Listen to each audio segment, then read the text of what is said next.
If you're feeling stagnant in your growth and you can't seem to figure out how to grow on Instagram, I've been there. I'm Jessica, and for the longest of time, I thought in order to grow on Instagram, it meant buying a fancy camera and post consistently. Well, that couldn't be further from the truth. It wasn't until I discovered these 5 steps that helped me grow from a 0 to 100k in just a year. And the first step is, I got clear on what my account would be about. If you post about too many different things, it's going to confuse your audience and it's going to be very, very hard to grow. The niche I started out with was lingerie sewing for petite women, not just sewing. If you are posting on too many different things, it's going to be a lot harder to attract the audience you want to attract. You're not going to understand what your account is about.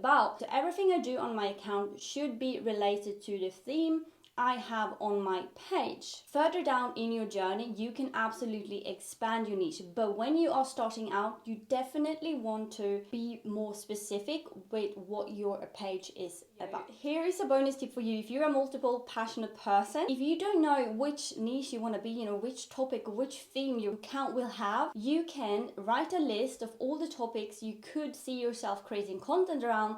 And then you actually start creating a few pieces of content around each of those topics, and you figure out quite quickly, okay, what can I see myself creating? What do I enjoy the most? Moving on to the next step, and that is, I clearly stated in my bio what my account was about. So when people who are interested in the topic my account is about came to visit, it would instantly speak to them and they're very likely to turn into a follower. I also added keywords in my name to optimize it for search. So when people would search on Instagram using one of the keywords, my account is very likely to show up, maximizing my chances to be discovered on Instagram. And I made sure I had a clear profile picture that stood out so I wouldn't blend in amongst all other creators. Now, before I move on to the next tip, if you want to dive deeper into how to optimize your profile to attract your dream audience and convert them into followers, make sure you click the link in my description box and the comment section below, because I have created a free guide that will take you through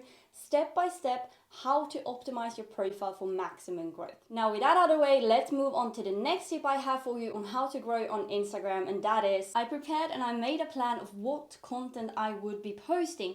I also had some old posts from a previous account, so I made sure to include all the old posts that have performed well and mixed it up with the new content for my account. So the old content I had was mainly photos. We also now had reels. So a lot of the new content I posted was reels, and I was very lucky to find a format that worked for me quite early. So in the past, I posted a lot in stories and I was very successful with posting in stories. I shared a lot of behind the scenes and the process of when I made things.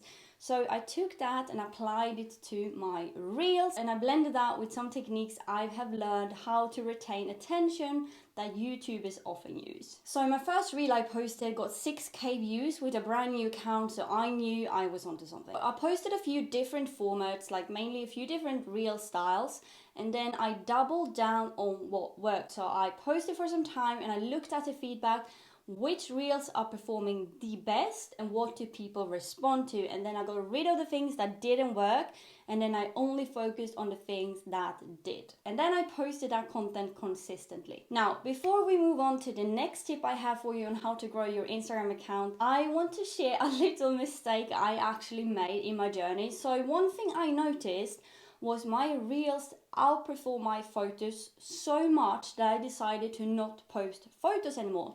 Now, if you want to post photos in the long term, I would definitely recommend you to not do that, because it's going to be very, very difficult to then start posting photos again, because you'll have basically no engagement and the algorithm will not push out that kind of content, because you train the algorithm what your account is about, what content you post, and you also train your followers to consume that kind of content. So if you're a person who actually want to post perhaps some carousel posts or some photos or whatever, definitely include that in your strategy from the beginning and keep going. So see your reels more as that's driving the traffic, and then you can have photos or carousels, whatever, to create more in-depth relationships, which is going to be crucial if you want to make sales. Next step I took to grow my account to 100k in a year is I repurposed and I reposted what worked. If you find something that works really, really well, you want to cream out as much as possible as you can of that thing that is working, because if it has worked once, very likely it will work very well again.